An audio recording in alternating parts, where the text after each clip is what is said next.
Sa susunod na ano natin, na out of the country, isang bansa mo gusto pumunta? Japan?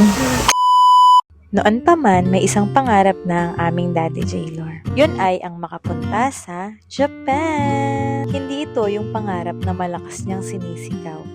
Pero, sa bawat anime na pinapanood niya, sa bawat ramen na paulit-ulit niyang kinakain, at sa bawat sana makapunta din ako doon balang araw.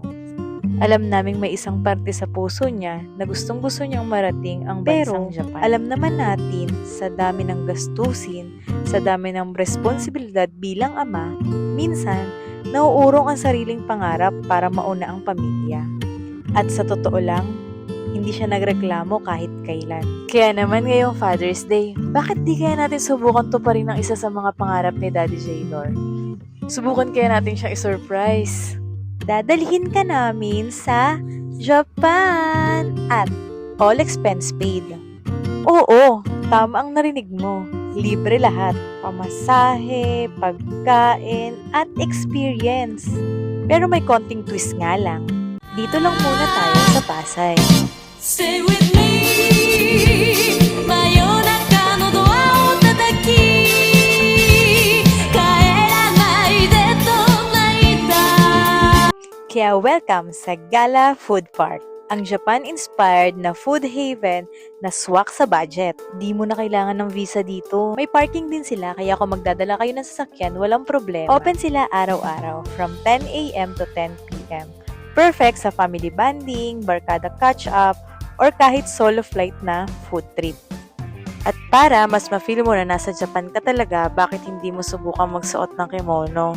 At ang maganda dito, hindi komplikado ang proseso. Ang kailangan mo lang ay valid ID. Hindi mo rin agad kailangan bumili o mag-purchase sa kanila ng kahit anong pagkain. Pwedeng pagkatapos mo nang maglibot-libot sa lugar. Kaya kahit pagkatapos nyo na lang bumili or mag-ikot-ikot sa food park nila, dun nyo na lang i-present ang resibo pag ibabalik nyo na ang kimono. At yan, ready to go ka na, pwede ka nang maglibot-libot sa food park nila. Pwede ka nang mag-photo op para makapag-my day ka na. Happy naman ang daddy namin kahit hindi totoong Japan ang napuntahan niya. At least, Japan feels. Ang sabi niya, kahit saan daw basta kaming dalawa ni Brent ang kasama niya. Fully air-conditioned, free wifi, at pet-friendly din sila. At dahil food trip naman talaga ang dinayo namin dito, tara kain na tayo. From Japanese food like sushi, gyudon, at takoyaki, to classic Pinoy ulam like adobo, pasit gisado, sisig, at meron pa nga silang mga barbecue.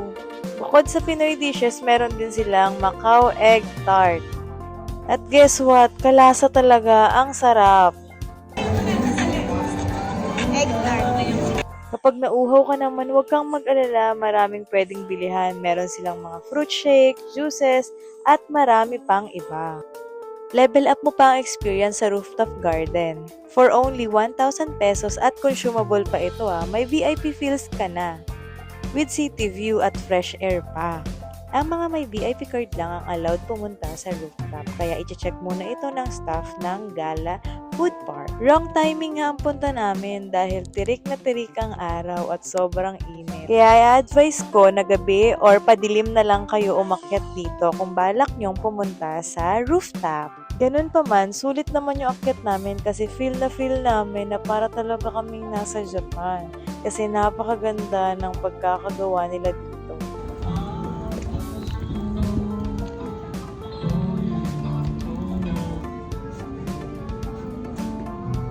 At dahil mainit nga, huli, hinubad na ang kanyang kimono. Stay with me. Mayonaka no doa o tataki. Kaeranai de tonaita. Ano kisetsu ga ima me no mae. Stay with me.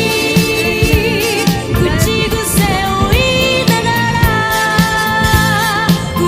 Hindi man ito ang Japan na inaasahan mo o Japan na nasa mapa, pero ito ang Japan na may kasamang pamilya, tawa at pagmamahal. At sa huli, hindi naman talaga tungkol sa lugar ang mahalaga. kundi sa mga taong kasama mo habang inaabot mo ang mga pangarap mo. Gala na sa Gala Food Park. Sa Pasay lang yan.